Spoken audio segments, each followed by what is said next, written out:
Hi! Hello. Welcome to Breach of Protocol podcast. I'm Steve. I'm Sam. I'm Nina. I'm Tom. Wait, who's Nina? Oh, new person. I just wandered in. I just like, oh snap, there's an open door. I'm in love with that dog, by the way. Which one? The one with the flashlight nose. Flashlight nose. Oh. Or the one with the human hands. Well, as it should be. How else are they going to catch the hacker? It was a whole story, by the way. Yeah. You're supposed to find him.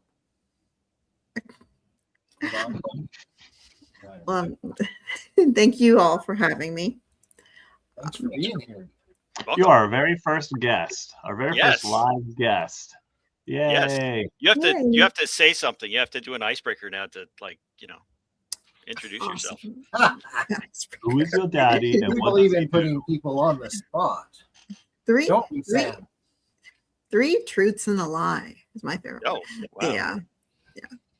Those are fun. So thank you again, everyone. So my name is Nina Jagannathan, and I'm the founder of Wits End Studios. So my background is number of decades in IT, and I have a master's in electrical engineering, and I've spent a considerable amount of my career in information security, cybersecurity, and risk, and I'm currently obsessed with AI and quantum. And my business is working with security and deep tech firms to humanize their language and translate their genius into something that everyone realizes they need. That's awesome. I couldn't detect the lie in there. Oh, yeah. Which one was the lie?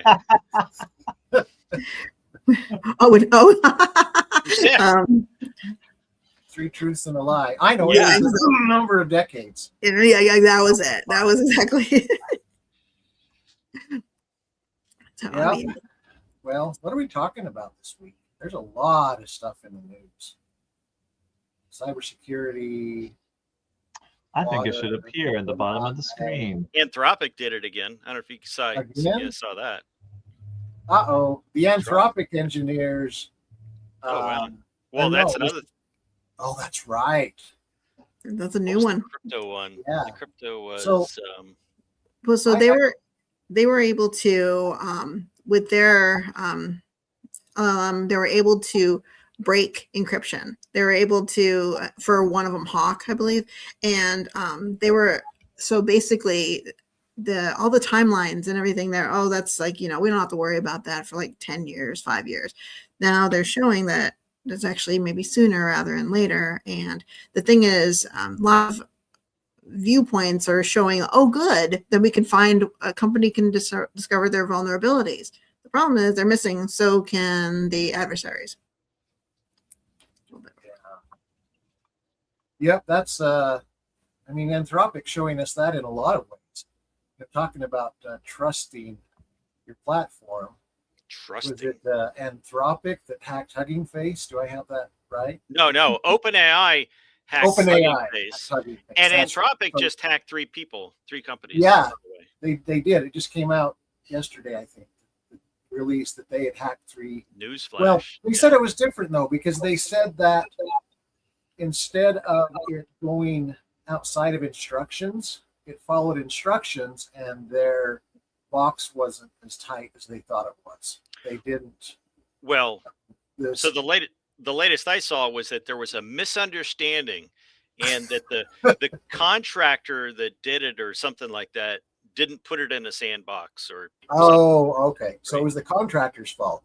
Yeah. That goes clear back to that Target hack. The best security, just shift liability. Right. Exactly. Shift liability. Yeah.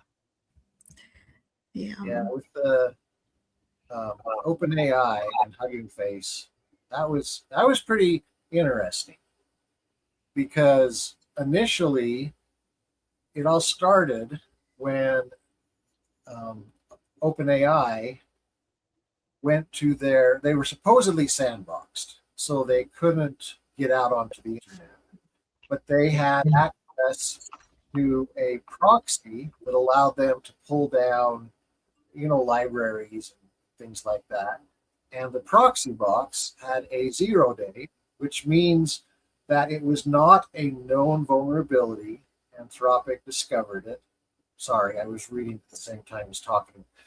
OpenAI's AI discovered it and used it to break out and establish a couple of footholds outside, and then ran how many thousands, tens of thousands, 17 something? Over 17,000 actions. Yeah. Yeah. And 6,000 plus of those were like lateral movement. Somebody who was watching the network would have known that something was happening. Yeah, that was pretty crazy. The thing is, what are they going to do about it now? What are they going to do to make sure? I mean, that's the thing with a lot of it's like, it seems like many organizations, when things like this happen, even for AI, there'll be some breach of some sort. They'll have a war room, and then they'll go and have all these discussions. But are they really? The thing is, like, ultimately, and I'm going to sound like a broken record during most of this, is a lot of this stuff, since we are talking about trust and everything, is the fact that a lot of organizations view this as kind of like that Ron Popeil set it and forget it. They'll just like, oh, we set it all up and it should be fine. It should keep humming, and it doesn't. You need to keep revalidate, asking for evidence over and over and over again in a periodic manner. Well, OpenAI is using it in their marketing. Look how smart our model is. So let's hit the trust thing, right? So we're trusting these AI companies, OpenAI, Anthropic. We've trusted them to download the entire internet and steal every copyrighted work. We're not holding them accountable for that. And now we're allowing them to go out and perform offensive operations against whoever they want across the world, because it was an accident. See nothing wrong with that at all. Great. Yeah, this is normal. Yes, this is fine, right? It's like a kid. That's not this is fine. This is fine. And with kids, like the parents are responsible for the kids' actions until a certain point, right? No, it's not like a kid, because you're anthropomorphizing the tools. If I have a computer or a car or a bulldozer or a firearm or a nuclear warhead, I don't say, oh, it went and did something. Right. Okay. Yeah. I think that's actually something that's hindering a proper dialogue about this, is because we anthropomorphize it. We talk about the AI's intent, and the AI doesn't have intent. It just does what you tell it, tries to do it. And no more than a cruise missile. Yeah. Yeah. I know a lot of people that in chat or not, maybe in chat, they actually name their AI. So, I was going to say Steve, sorry. It's like, a friend of mine has named his, a friend of mine named his Steve. I don't know why. Mm-hmm. And they have, and so by nature, it becomes anthropomorphized. And that's the thing. Go ahead. Sorry. People name their cars too, right? Oh, yeah. Especially in the heyday of the muscle cars and everything, they name their cars. But then if you run someone over, you don't go to court and say, well, I'm sorry, but Sally did it. It wasn't me. I like that defense. It wasn't me. My computer just did it on its own. Yeah. What were we saying? You saying something? Who? What? Well, I mean, no, it's more along the lines of, in addition to that, a lot of programs, when they talk about AI governance, putting the responsibility, that is like remember the Spider-Man meme where they both are pointing at each other? That's like, well, it's the developer's responsibility. No, it's the business person who owns it. It's it's the infrastructure, the DevOps guy. It's like all this. That is something that a lot of organizations also have a problem with. Who ultimately needs to be the human in the middle, or who needs to be the buck stops here? And that seems to be something that people have problems with as well. That's a problem with just basic knowing your computer network. But who's responsible? Yeah. Here's a crazy. What if the shareholders were held accountable? Or the board, at least. board. The shareholders, the actual shareholders, the people that threw the money into the company that funded it. And because there's always been that tension of ethics, like do the shareholders have a right to say something about the ethics of a company? And there are all these fights over that. So what if the shareholders were actually held accountable for any cybersecurity incidents that resulted in harm? I love that idea. Yeah, it would change the game a lot. They would want a lot more accountability. They would want exactly. No idea why it's focused here. Seems fitting though. Now I want one. Where I need a link. Where did you get that? This was from Happy Meal, a Wendy's not a Happy Meal, a Wendy's kids meal. Wendy's kids meal. I don't know if they still have. I think it was a Halloween. My awesome daughter-in-law who crocheted this. Ooh. Oh, that's cool. And I don't even know. Can it levitate? Yes. Can't you see it? Oh, wait. You have to paint your hand green. Can't you see it? Look, Sam is levitating. I have a green friend too. Random camera shifts. Did we all bring green friends with us? No. Wow, what are the odds of that? Oh. I brought butters. We don't need friends. We have caffeine. Yes. Hooray. And other personalities.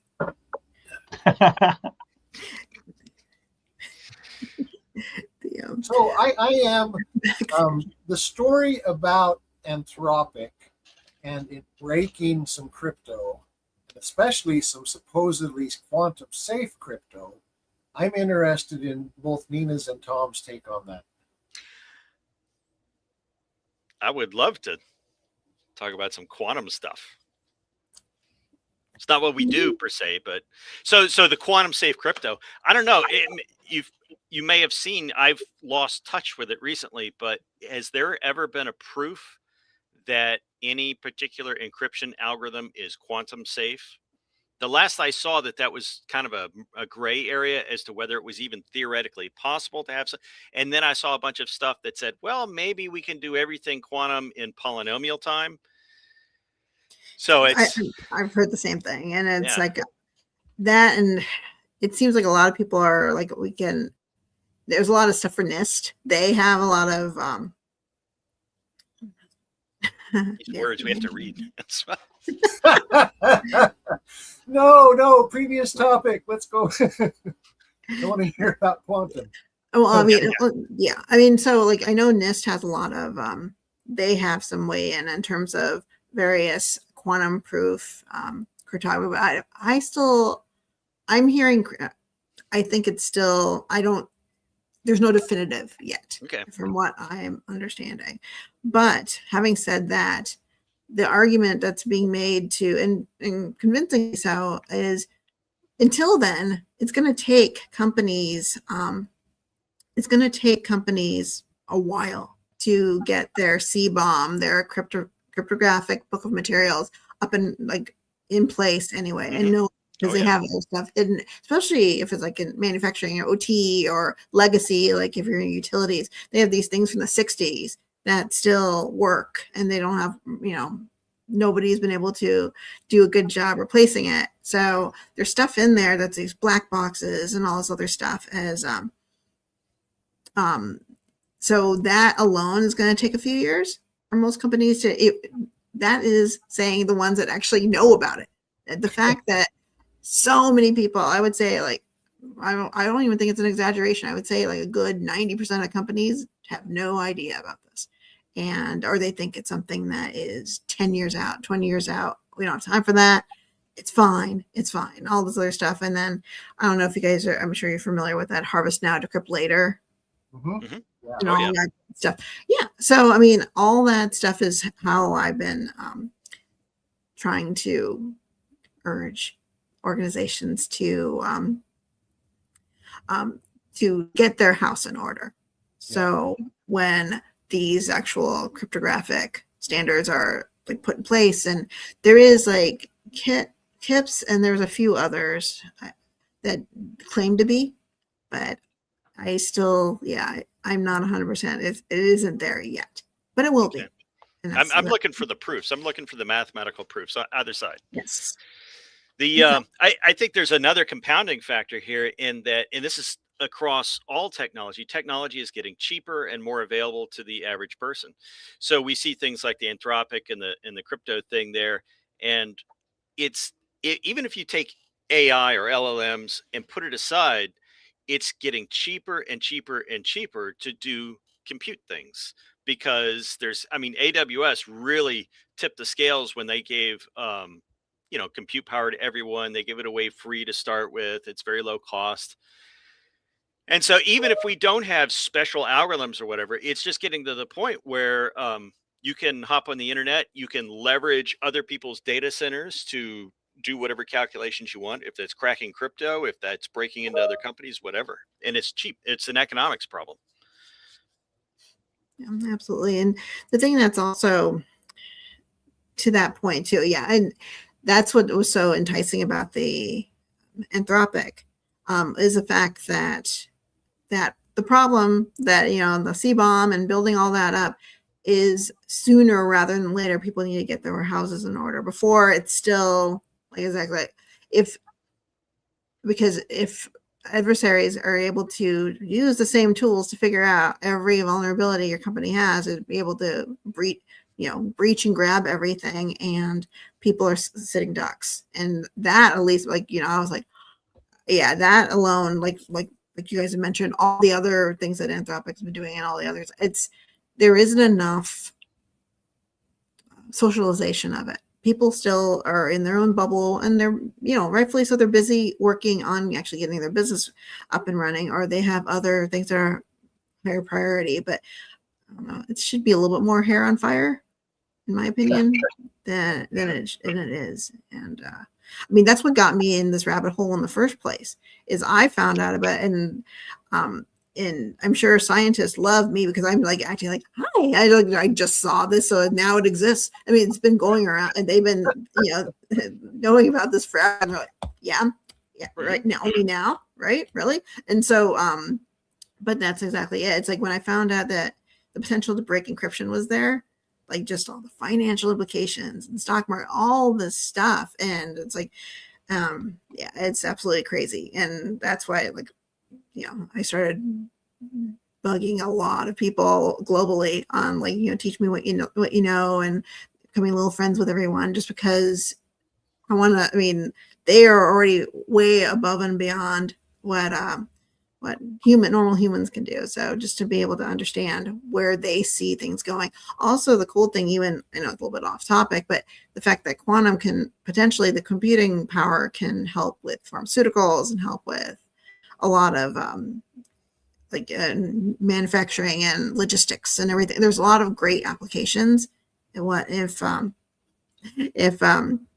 so I don't know. It's like the whole thing is like just fascinating to me.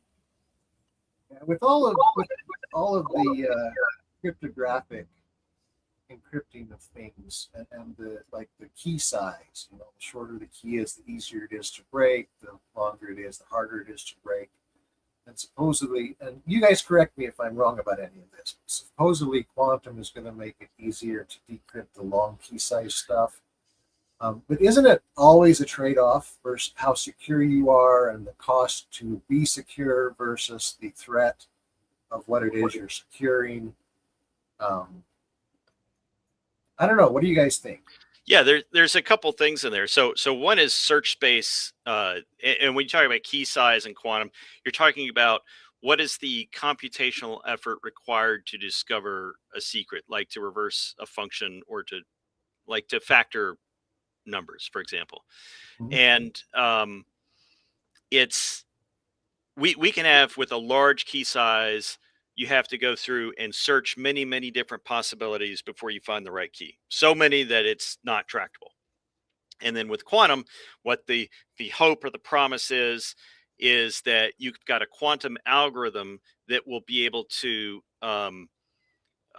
attack that search space in a way that is faster than search this one, search that one. In essence, it kind of searches everything at the same time.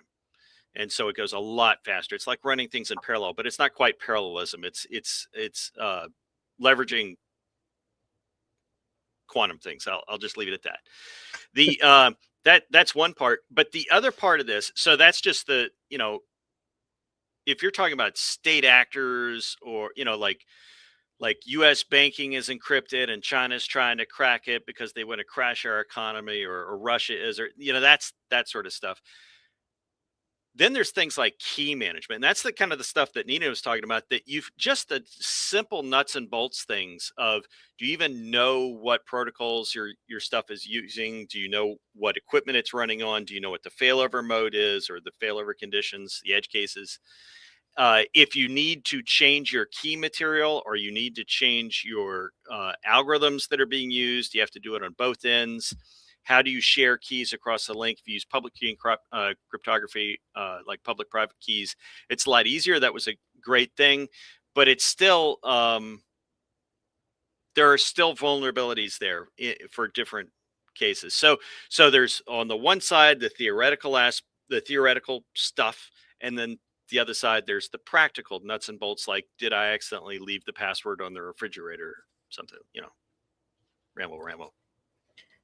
The analogy I like how you described it, Tom. The analogy I use for quantum versus classical computing is like trying to pick a combination lock. Mm-hmm. And if you're doing it through classical computing, it's like 0, 0, 0, 0, 0, 1, 0, 0, and it'll just burn through this. Versus like in quantum, it's probabilities between 0 and 1 instead of a straight bit stream. And so, like you said, it isn't exactly all in tangent, but it does it a lot faster because it's looking at different probabilities of all the different combinations between 0 and 1, the qubit versus true bitwise calculations. And and so what you were saying about the key encryption, there's another, like the harvest now, decrypt later. There's also a trust now, forge later, where people grab certificates. The same thing, to be able to impersonate.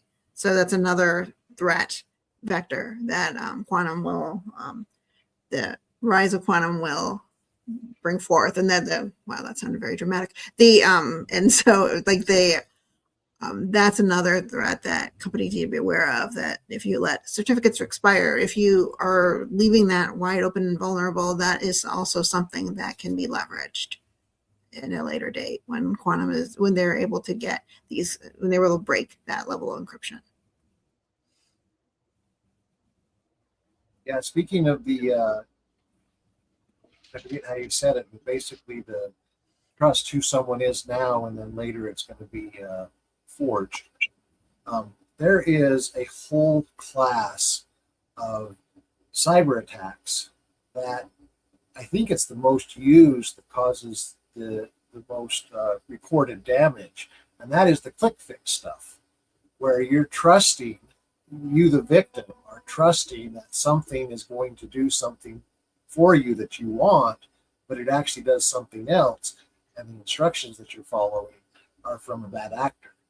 So you're copying and pasting code that you think is going to unlock a certain video game for you, or you think it's going to download something for you, or you think it's going to, basically help you in some way.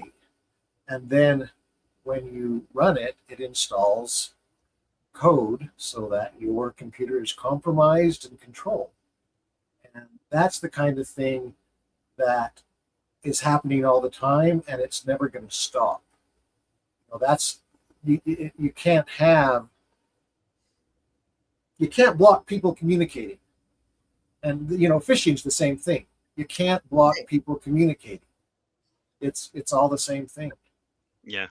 Google's a good example of, they're in hot water right now from publishers because nobody's going to the sites because the Google just gives them the answer up front. But what you were talking about with people saying, oh, just do these steps to fix your problem, that sort of information can now make it into Google's, oh, just try this. Like, it's okay to eat small rocks, that sort of thing. So it can pop up these answers because there was search engine optimization. Now there's like AI optimization, and people can get these exploits revealed because all you need is text into I won't say the search results. It's in the like immediate answer part on the search engines.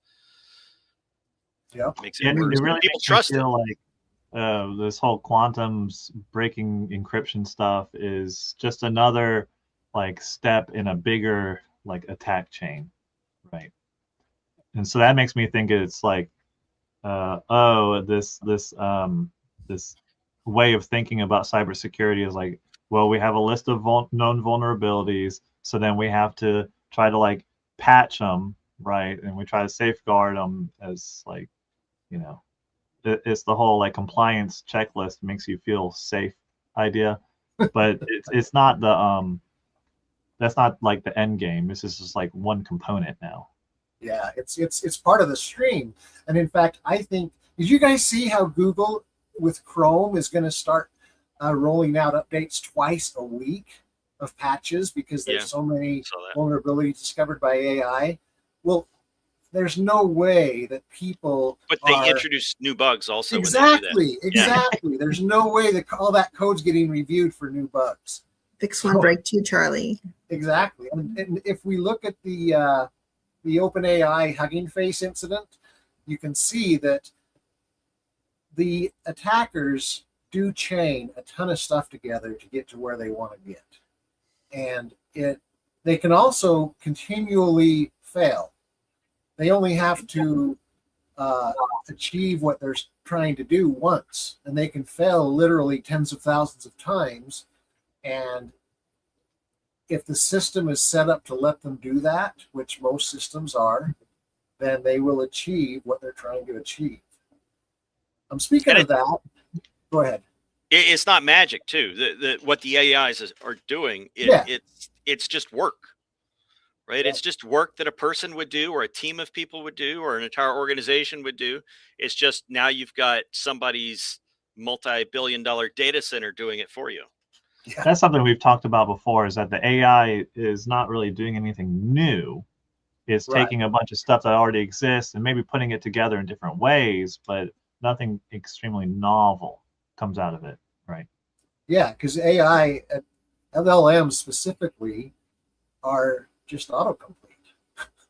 And so I hear a lot of people that are worried about AI's cyber attack. And then it's like, well, do we need some AIs to cyber defend? And then it becomes some kind of like never ending, I'm better, no, I'm better. And it's like, you'll never win that game. And so when you were talking about quantum, it's going to break all these encryptions and stuff. And I'm like, well, is there going to be like a defensive quantum that's going to like make it harder? And then like they're battling against each other, like, no, I have the best quantum. No, I do. And then you're back to this like no one wins game.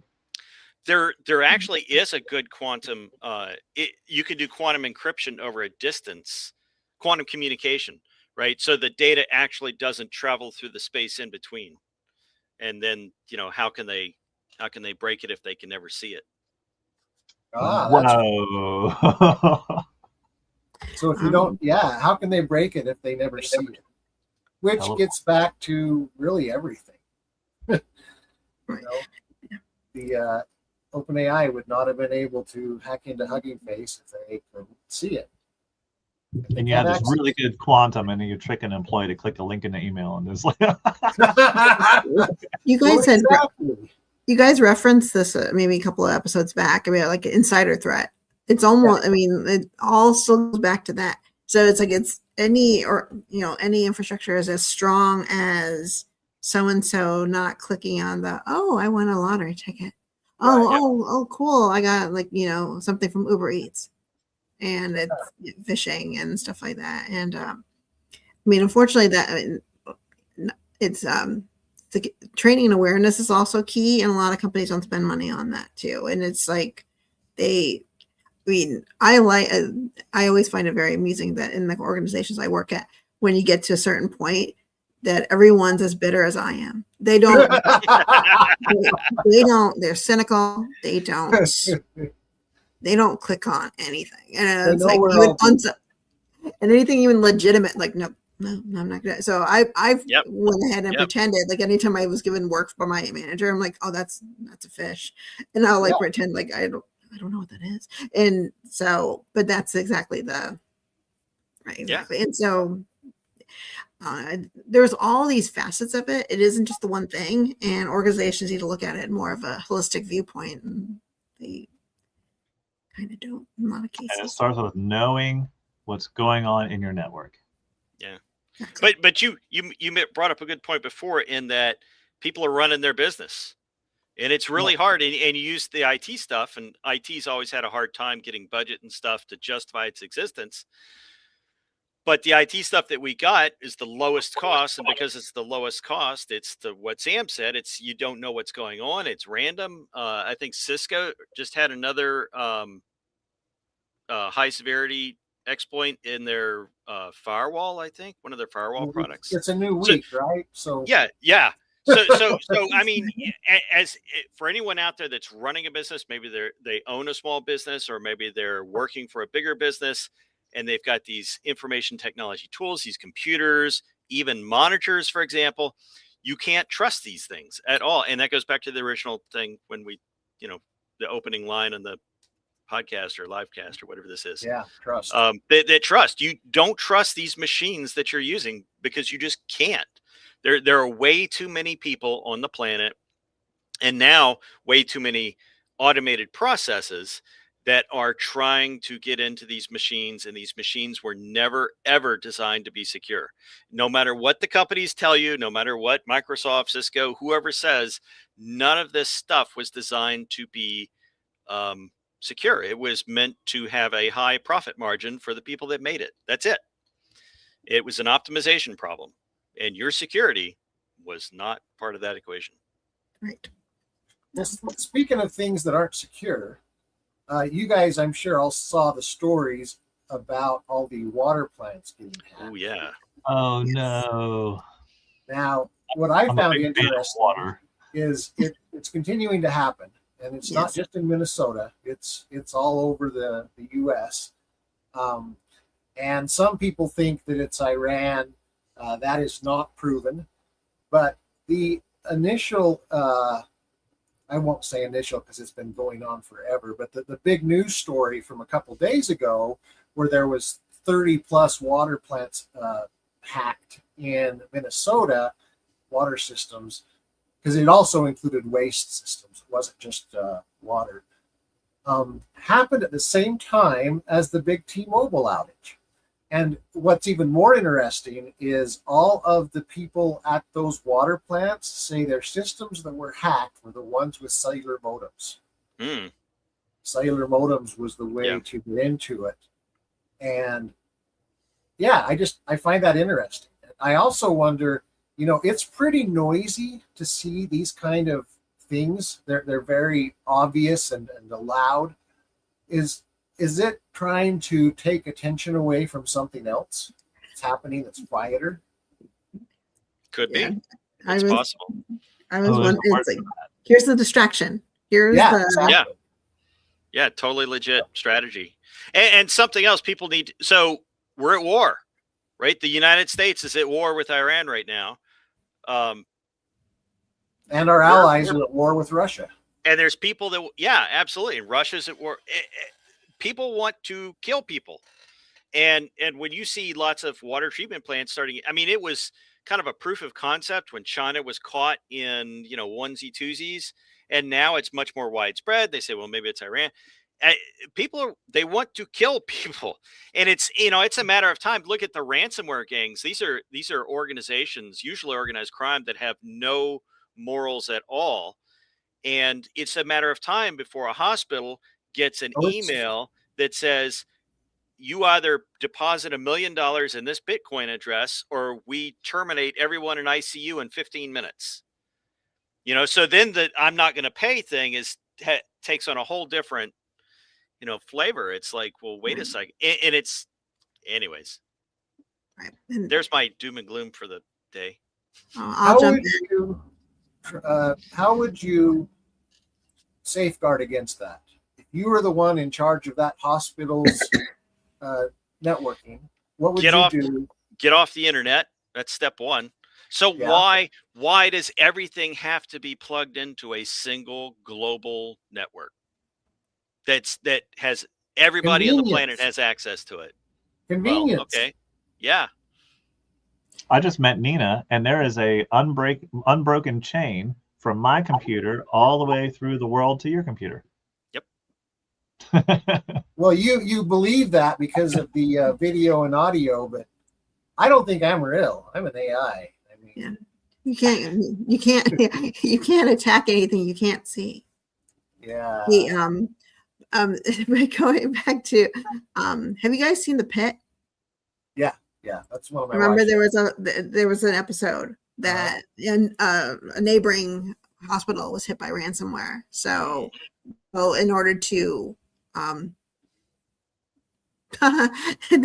so basically, what the Pit had to do, that hospital, is they had to pretty much go old school, get off the internet, exactly what you said, Tom. I was like, they get off it entirely, do everything, all their notes, everything by hand, so that whatchamacallit, that so they can make sure they're protected while they get that other hospital is gets basically pays the ransom, is what they ended up having to do. And also, it's like everyone talks about, I mean, like hospitals, valid, and utilities, obviously, but a lot of times the ransomware, like there was a recent report out that manufacturing is like going to be one of the big targets, as well as what people also think that when you were talking about people running their business and they don't have time, they also think that nobody's going to target them, like schools. Yeah, like there's some school somewhere in Louisiana or some school somewhere in Idaho or whatever, and they think nobody's going to be paying any attention. Yeah, I'm not important enough. I don't have enough interesting data. I'm not worth. That's one of the things we've talked about before, is that people think, yeah, who's going to hack me? Like, okay, what, they're going to get my vacation pictures? Like, oh, big deal. And it's like, no, well, you need to realize that just the fact that you have an asset, right, a machine that can compute and hold data and stuff and has network capabilities, they can use that machine as like a resource to force multiply whatever they're going to do, using it as part of a botnet or a place to launch from your machine to somewhere else and make it look like the internet traffic came from you instead. Or there's lots of bad things that it can do just by, oh, a stranger walked in my house, but they don't seem to be doing like, kicking the cat or anything right now, so they might be, not a big deal. But it's like, no, you still have a stranger in your house. Right. Well, that OpenAI thing, where OpenAI is hacking Hugging Face, there was 6,000 plus different devices. I mean, no, because they're virtual. What would you call it? 6,000 proxies. Different, proxies that were used, and that's that kind of thing. Yeah, so it doesn't come from one place, because a lot of people think, oh, I'm being hacked, I can just turn off that, but actually they can come from many different. And it's the regular people in the regular homes and the regular businesses and the regular schools that become these proxies and are used by the criminals, the adversaries that go and try to do these attacks. With the case of the hospital, going back, there's no reason you couldn't have a hospital, just hypothetically, with all of its IT inside, but disconnected from the internet. So it's still got the IT automation stuff, but you don't use these cloud services. You don't, because that is such a liability to have your organization reaching out, and you've got, you're crossing this boundary, and anybody can intervene in that. And so just keep it all self-contained. Why do we have to all be on the same network all the time for everything, right? There's uses, right? Obviously, like this, but you don't need everything on the internet, your toaster, your microwave, your MRI machine, it doesn't need to be together. Well, just connecting from the internet won't save you. Look at the water plants getting hacked through cellular modems. That is not that's a different link. That's a different thing, different animal, so to speak. So OT is a very special case. A lot of times people will take OT and they'll kind of put it in the same bucket with IT, and it's really a different thing. So the OT stuff, instead of thinking of that as information technology, it's better to think of it as part of the the processes, the mechanical processes, the engineering processes, the manufacturing processes of, just like a motor or a gear or a storage tank or something like that. And yeah, there's electronics in it, and yeah, you can communicate with it, but that stuff especially should be very, very, very tightly controlled and not. But the challenge there is that the hardware manufacturers that make the devices and the contractors that deploy these OT devices and these networks, they don't have big margins. They've got very thin margins, and so they even have less of an incentive to provide good security, to make it secure. And another challenge, I'll just call it a challenge, is so my background, I had a lot of electrical engineering, right? Electronics engineering. I was in that cohort, and at one point I had to make a decision as to whether I was going to do electronics or whether I was going to do computer science. And I went the computer science route. What I noticed were in the electrical engineering space, especially coming out of college, people that would come out of college, they're very, very trusting and cooperative. And that's great until you build something and put it out there and expose it to adversaries who, want to exploit it, want to take advantage of it. And the things that they made were they always had these, they weren't natural weaknesses, but they were weaknesses to adversaries. Right. And it was like a different mindset. It was a very trusting mindset, very cooperative mindset. The idea that somebody would try to do something bad was kind of a foreign concept. And they're like, well, why would somebody do that? So, but that's that in the OT space, that's the environment, right? You've got the thin margins. You've got people that do hardware are generally what I'll call the very genuine, honest engineers who are trying to do the best to optimize something, to make something that works for purpose. And it's only when you introduce adversaries that it becomes problematic. I mean, that's why I didn't make it as an engineer, because I was too much of a jerk. So, 100% to your point, though. It's like in the collegiate atmosphere, nobody's thinking about like somebody being evil and trying to do something to destroy it. So but yeah, 100%. They're trusting that if someone can get access to it, they're only going to be using it for doing what it's supposed to be used for. Mm-hmm. And that trust, again, is the problem. Well, here's something interesting with OT, because it is often conflated with IT. With IT, when you're talking about all of these individual general use computers and servers, usually you can put some sort of an agent on them, some sort of a cybersecurity, watch for changes, watch for data going where it shouldn't, that kind of thing. You can't do that with OT. There's no space for it. So what can you do for OT? Yeah, because it's purpose built. It's special. It's not a general computing platform. It's made just for that thing.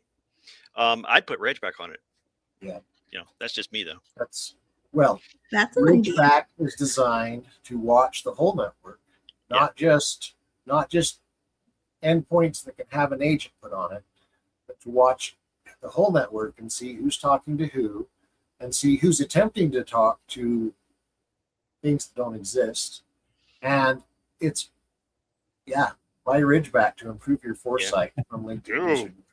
Was that a yes, buy Ridgeback. This whole thing is just a big advertisement for Ridgeback. Oh yeah, yeah. I'm very opposed to the laissez-faire computing in professional computing environments. I mean, it's great in a university, in a lab, anything goes, try different things. But when you're in a business, OT, there's anything critical, lock everything down. Don't allow anything I don't know what that is, and I don't know what that protocol is doing, and I don't know who's connected or not connected. Don't tolerate any of that stuff. It's amazing. With Ridgeback, we have put it on a ton of networks, and almost every place has stuff they didn't know was there. Like an endpoint that they say, wait a minute, I don't, and this happens even on small networks like. And they think they know. That's a funny thing is everyone thinks that they know what's going on in their own stuff. Until they actually see it for real. Until you see it, and you're like, oh, wait a second. Yeah. Isn't that SANS 1 or SANS 2 or one of the, like, out of the 20 back in the day? Like, make sure you know what's on your network. It's like that's like table stakes. Yeah. And that was another thing also is vendors. People they need to pay attention to their vendors. And that's why like TPRM is so important. It's because you don't know if they're degrading their stuff, they're taking their eye off the ball. That leaves you vulnerable as well. And that's that type of communication. That's the shifting liability, right? So I think a big strategy that people use, that organizations use, is they shift the liability, or they think they're shifting the liability to somebody else, to Cisco, for example. So I use Cisco firewalls. This is hypothetically. I've bought Cisco firewalls because they're secure and they're the best, and they're not going to let something go wrong. I don't necessarily know what I'm doing, but they know what they're doing. And so I'll bring that in. And then next thing you know, there's a 0-day on the Cisco firewall.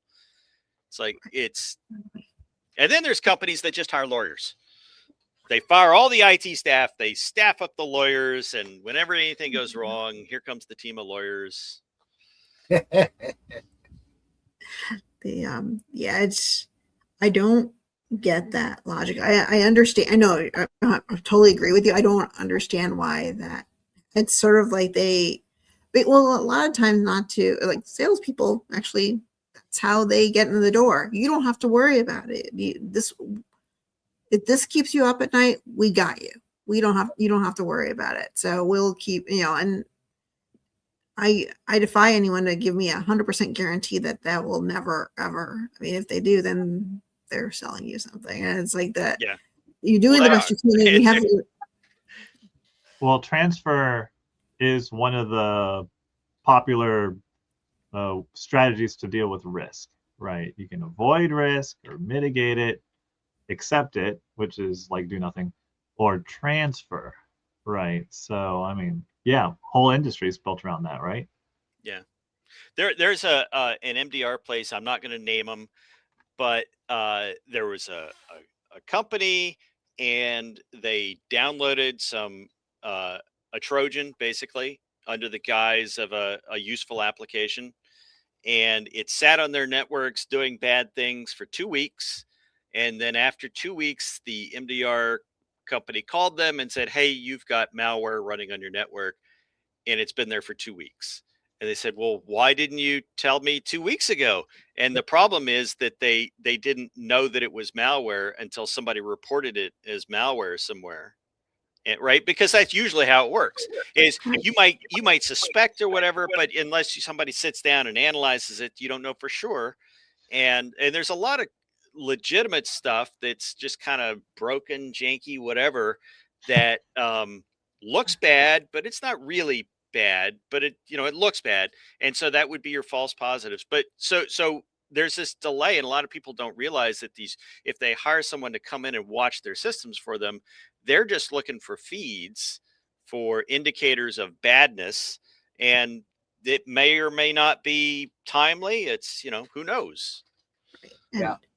I mean, how many red flags until you say, okay, you're done, you're out of here? 3 strikes.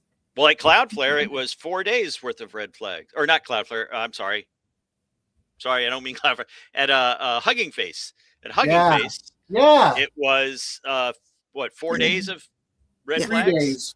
3 days? 3 or 4. Yeah. Yeah. 4. And Target was like that too. When Target got hacked way back, and all their point of sale systems were, they had red flags going off all over the place, and they were like, oh, I don't know. It's just, mute it, and I don't know what to do about it. And it was somebody coming in through the HVAC system. Well, turn the dial, and so you're real strict, and then you're blocking things that you don't want to block. So then you turn the dial back the other way, and now you're allowing too much stuff. You're being too, so it's much better, I think, if you just can try to make some black and white rules. Yes. And then say, well, it broke the rule, done. Yeah. Policy, maybe you'd call it. Broken trust. Yeah. And but I agree. And they do that, and they also, and sometimes if the way Tom described it, if I got something like, oh, these look really scary, that looks like a fish to me. I would probably like freak out. I was like, okay. I mean, that's the thing. People don't know. It's exactly to your point, that false positive, like you don't know what to trust even. And they've gotten, it isn't the Nigerian prince anymore. It isn't any of that stuff. It's the, I miss that guy. Even when we think about like something bad happening, we're thinking about like a message from one place to another, right? But a lot of places ignore the failures, right? A communication attempt from one place to another, into the dark space, an IP address where there's nothing there, even though like an attempt at something is still something bad happening, right? Yeah. Well, that doesn't get logged. I mean, that stuff normally doesn't get logged by normal systems because it didn't reach the threshold.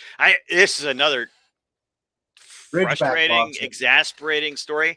So there was this place, and it was like a big multinational corp, and you'd think these guys have got it really blocked down.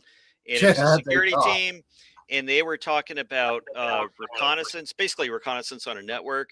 And their position was that if somebody didn't actually break into a machine and successfully run an exploit and then do something on that machine, then it wasn't a security concern and they didn't have to worry about it because there's no victim.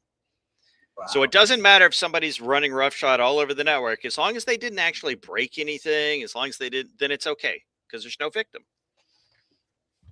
It sounds like it sounds like how they deal with restraining order.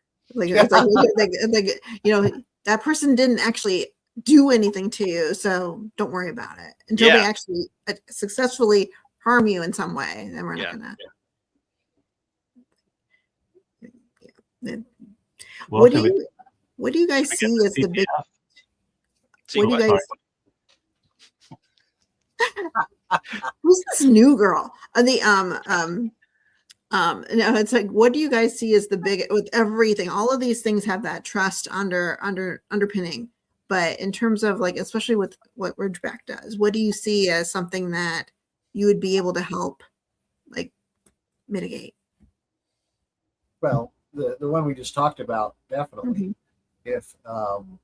If someone is poking at the dark space in your network, if they're trying to see if there's anything there, it's usually a misconfiguration, but it's also a sign of enumeration. It's a sign the bad guy can be looking for what's on your network. And if they're poking at dark space, that's usually not getting noticed or logged. Ridgeback makes it very noticed, and of course it logs it. But the thing is, at the same time as they poke at it, they're outing themselves. They are making noise, and they are outing that something is poking at that dark space. Now, that's a small part of what Ridgeback does, but that's a big part that people don't think about.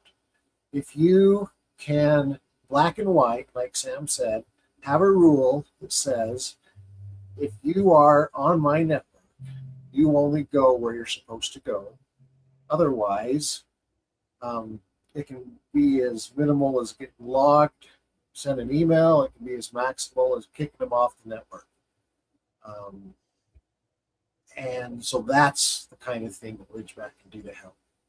Yeah, it starts with exposing the truth of what's really going on in your network. Yeah, and so the everything, and everybody sees something they weren't expecting because they have their machines and their dashboards and their configuration files, and they get it set up, and things are working, and nobody's yelling that they can't print or their laptop won't connect to the Wi-Fi, and you think, oh, everything must be cool because we made a plan and we set it up and things are working. Right. Well, it turns out that with networks, things change all the time. Right. So we expose to you what's really going on, and we show you things that other tools can't show you. And then from that information, that knowledge, it empowers you to clean it up so that if something bad happens, you'll be able to see it. And then we have the tools to actually enforce the good policies. Yeah. Broadly speaking, it's so for ever, it seems, the approach to security has been detect and respond. This is after security split off of normal IT. So IT and security used to be thoroughly commingled. Now it's kind of its own thing, and detect and respond. And that was with Snort. Snort really, so virus scanning before that, and then Snort after that, which looked for signatures on the wire, became, and detection works really well in the natural sciences, but it breaks down under adversaries. And the problem it breaks down today is because of this economic imbalance. There's this asymmetry in the cost of attack versus the cost of defense. And that is because we have these laissez-faire networks, these laissez-faire systems where anything goes. So, and nobody has written down, this is the way it's supposed to be. These are the only things you can do in this. They think it's general purpose computer. I can do anything.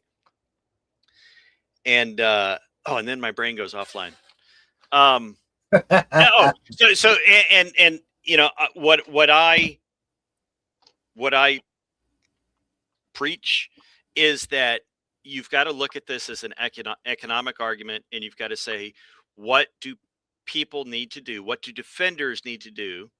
What investment do they need to make it more expensive to attack and less expensive to defend? And people will, for example, let's look at just firewalls, for example, because that's a simple edge case. People will say, well, I don't want to spend time setting up a firewall because then I have all these firewall rules that I need to maintain, and that's extra work, and I'm very busy, and it's just not worth my time. But if you leave all those firewall rules open, you know, anything can come in and anything can go out, then the adversaries have a tremendous advantage, and it's so much easier for them to do whatever it is that they want to do. So people generally accept that it's okay to invest that time on a firewall and say, I need to set up my rules, my policies of what can go through and what can't. But then when you talk about things like what software can be run, what computers can be connected to each other, who can talk to each other, what protocols can be used on the wire, all that other stuff, they just kind of say, well, I don't know that stuff, so I'm not going to worry about it, and just let anything go. And there was, here's another example, right? So there was someone, security person doing stuff, and they saw something very unusual, reconnaissance type activity on the network, and they didn't know what it was. And it turned out it was a guy like in the next office or something, just doing stuff. Like, but there was no coordination there. They didn't know in advance this guy was going to. So if I'm looking at, so I've done a lot of stuff for the government where things are locked down a whole lot better, and you've got change control. So somebody's going to make a change, or maybe they're going to run a vulnerability scanner. They're going to do something that's going to perturb another part of the environment, another part of the infrastructure. You put in a change request for that and alert people and say, at such and such time, or between this window of time, this is what we're going to be doing. And these are the systems that may be impacted, and so on and so forth, right? To me, that's a normal thing to do. But for a lot of the people that we talk to, they're like, you're crazy. I'm never going to do that. That's too hard. That's too much work. We'll never, you know, I'm like, well, if you're running your shop, it's everyone's personal choice. If they want to run a laissez-faire shop where anything goes, that's fine. But then to what Sam said, you're accepting the risk, right? That's what happens when you do that. You're saying, I don't have time, knowledge, skill, resources, whatever to do it. So I'm just going to hope for the best. I'm going to run my infrastructure like Vegas. Yeah. I'm sure they'll win. Absolutely. But the odds are not in your favor. No. They are not. Speaking of odds in favor, last week, Sam showed us a cool CTF, capture the flag, and we're almost out of time, but I want a hint. Is it hint day? Hint week. I want a hint before we close. Okay. So every now and then we make these puzzles, we put them on our website, and the little CTF challenges is what we call them. So this one was introduced last week. So now it is the midpoint, and you get a clue, a hint. So it says, what is the name of this color? And we have some ancient technology and some letters and some coins. So wait, the coins are also ancient technology, I think. Yeah, Well, I had a thought on that, but I wanted to ask. I was thinking like CDF, like it's some hex number, is what I was thinking then, or a hex representation of a color is what I was You're thinking. on the right track. Yay! Nailed it. Yes. I didn't print screen it last week, so I just did it now. So I was like, okay, now I'll look. It's like how many coins? Oh. Well, you can Should be also on our find it website. Is it on the on our website? Oh, is Yeah. it? Should Did be. I Yeah. update the There you website? go. Depends I on think if I our webmaster put it on there or not. Yeah. Ridgebacknet.com/ yes, I did. It's up there. Oh, you just accepted the title. Yeah. Okay, now we know. All right. Nice. Okay. Cool. All right. Well, there is even more to talk about, but we're out of time. Thank you so much for coming. Thank you coming, Nina. And Yes, this is great to talk to you. catch us Yeah. every week, Very 3 happy to p.m. have you. Eastern. Thank you. I had fun. I basically told Jesse I have so many questions to ask these guys in the past couple that I've been watching. Like, that's why I've been. It's like can I just burst in and bother them directly, and they can't go anywhere. Yeah. So fantastic. No, I appreciate you guys' expertise on things, and I appreciate it. Thank you for your time. And we usually Good to end by have you saying, here. Thank you. I'm Sam. Oh, I'm yeah. Steve. I'm Tom, I think. Yeah. And you are Nina. Yay. And this is the outro. Next week we should be totally scripted. Blow everyone's minds. No what? awkward pauses. No. Oh, that's no fun. But I can't Totally read. scripted.